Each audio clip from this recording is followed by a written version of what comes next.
அக்கா வணக்கம்க்கா. வணக்கம்ண்ணா. பாப்பரெட்டிப்பட்டி சட்டமன்ற தொகுதி வேட்பாளராக அண்ணன் நியமிச்சிருக்காரு. ஆமாங்கண்ணா. நீங்கள் எப்படி பார்க்குறீங்க? மக்கள்கிட்ட எப்படி நீங்கள் நம்மளோட கட்சி கொள்கையும் கோட்பாடையும் எப்படி கொண்டு போய் சேர்க்க போகிறீங்க? உங்களுடைய பெயருங்கக்கா?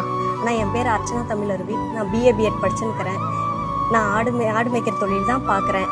நான் எப்படி மக்கள்கிட்ட இதை எடுத்துகிட்டு போய் சேர்த்துவேன்னா, என்னால் முடிஞ்ச வரையும், நான் தற்சார்பு பொருளாதாரம் ஒரு பக்கம் இருந்தாலும் என்னால் முடிஞ்ச வரையும் மக்களுக்கு நல்லது பண்ணணும்னு நான் நினைக்கிறேண்ணா. அது அண்ணன் என்ன இந்த தொகுதிக்கு நானாக போய் அண்ணன்கிட்ட கேட்கல, நான் என்ன வேலை செய்கிறேன், நான் என்ன களப்பணி செய்கிறேன் அப்படின்றத பார்த்துட்டு அண்ணனா கூப்பிட்டு எனக்கு கொடுத்தது. நான் அதனால் அண்ணனுக்கு தான் முதல்ல நன்றி சொல்லணும். எப்போதுமே அந்த நன்றியை நான் மறக்கவே கூடாது. ஆடு மேய்க்கிற பொண்ணுக்கும் இப்படி ஒரு வாய்ப்பை கொடுத்தது நம்ம அண்ணன் செந்தமிழன் சீமன் தான். நல்லது நல்லது, மகிழ்ச்சிங்கக்கா.